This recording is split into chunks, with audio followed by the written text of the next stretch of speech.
Hi guys, today I want to show you how to change the battery in key fob from Hyundai. Here is a line which divides the key from the cover of the battery. This is the cover of the battery.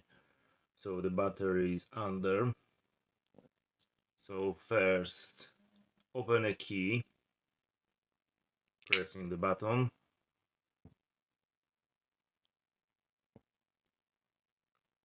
Turn the buttons down.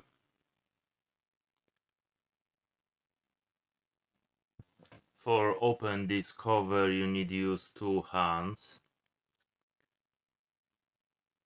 So hold by two hands and pull by thumbs, and there's simply click and you open the cover for the battery.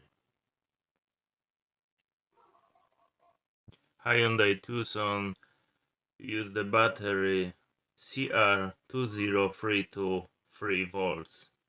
Is a button battery.